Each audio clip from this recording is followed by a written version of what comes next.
November 20, 2016. Top U.S. spy chief flees to Trump after stopping false flag attack. By Sorkafal, and as reported to her Western subscribers.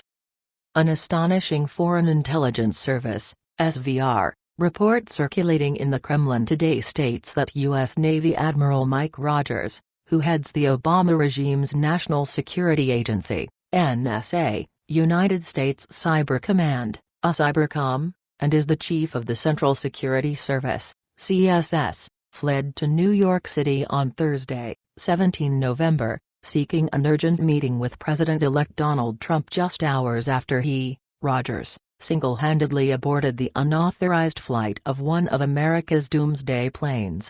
Note: some words and/or phrases appearing in quotes in this report are English-language approximations of Russian words, phrases having no exact counterpart. According to this report, during the late afternoon, Moscow time, of 16 November, the Ministry of Defense, MOD, requested urgent assistance, guidance from the SVR relating to the takeoff from California's Travis Air Force Base, TAFP, of a U.S. Navy Boeing E-6 Mercury Airborne Command Post and Communications Relay aircraft, popularly known as a doomsday plane, that was designated with the radio call sign of Iron 99, and whose destination was not able to be determined.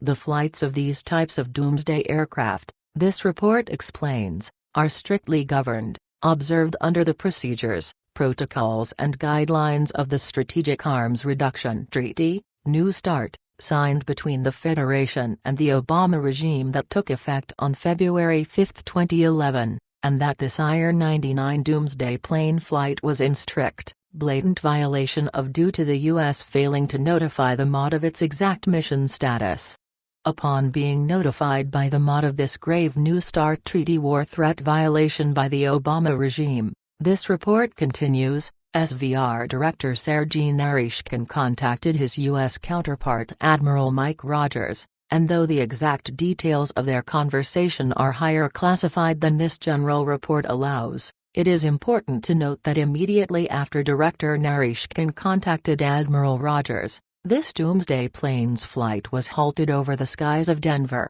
Colorado, where it was put into a holding pattern with it eventually returning to Travis Air Force Base. As to why the U.S. Navy ordered this doomsday plane to take flight at all, this report notes, is highly alarming as the American Office of Naval Intelligence, UNA, has previously been implicated by the SVR as a controlling partner in the false flag attack events known as 9/11 that occurred on September 11, 2001, and that were only able to be stopped when a cruise missile was fired into UNA's Pentagon Communications Center. With Admiral Rogers having stopped what was another obvious false flag attack from occurring at the hands of the UNA, and his fleeing for protection to President-elect Donald Trump afterwards, this report continues, the Obama regime and its mainstream propaganda media sycophants have now placed this esteemed U.S. military commander under a withering public assault and are calling for him to be removed from office,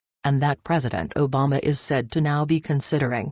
And in what this report states can only be described as farcical irony, the same Obama regime propaganda mainstream media lapdogs that are now calling for Admiral Rogers' destruction, were just 3 days ago praising him for his public statements saying that a nation-state, presumably Russia, was responsible for the hacking of secret Hillary Clinton-related emails. But to the real, true reasons behind the Obama-Clinton regime wanting to stage another false flag attack upon America, SVR intelligence analysts in this report say, is their fears over President-elect Trump's assembling what is being described as a nationalist dream team to defeat the satanic and tyrannical forces of globalism forever.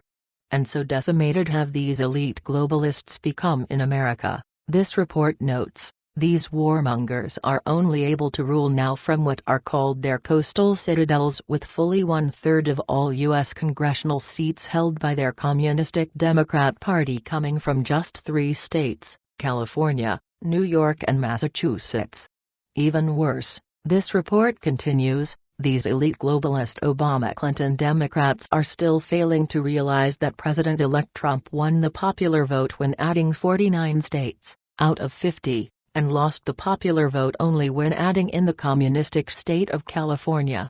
With President-elect Trump winning these 49 states with 57.8 million votes compared to Secretary Clinton's 55.9 million, this report further states, the Obama-Clinton supporting Washington Post newspaper is astonishingly even today beginning their rewriting of American history, falsely proclaiming that Trump won only 14 states, which has led the highly respected former U.S. Congressman and presidential candidate, Ron Paul, to include this propaganda mouthpiece on his list of real fake news media sites that not only colluded with Hillary Clinton, but continue to lie to the American people too.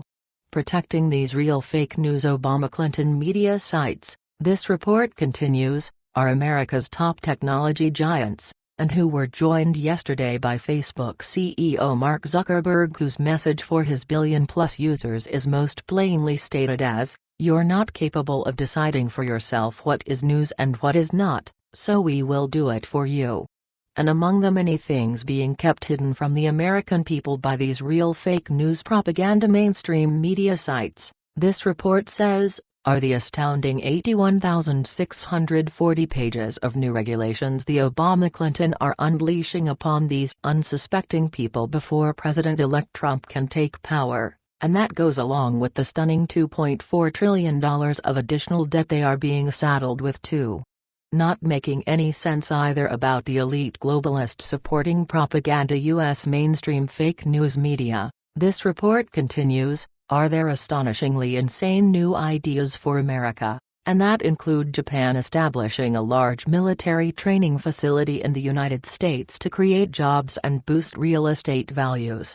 From their coastal citadels too, this report concludes, these elite globalists are even now calling on all top fashion designers not to make an inaugural gown for the new First Lady Melania Trump, while Vice President-elect Mike Pence, likewise, was dishonorably and shamefully treated while attending a Broadway play with his family, and whose diverse cast was hired from a casting notice declaring no whites are able to apply, and leading SVR analysts to conclude that the only thing maybe saving the United States now are those military officers, like Admiral Rogers, and government officials remembering the unique among world nations oath they took to protect their country that pledges allegiance not to persons or regimes, but to a piece of ancient paper called the U.S. Constitution that says, I, name, do solemnly swear, or affirm, that I will support and defend the Constitution of the United States against all enemies, foreign and domestic,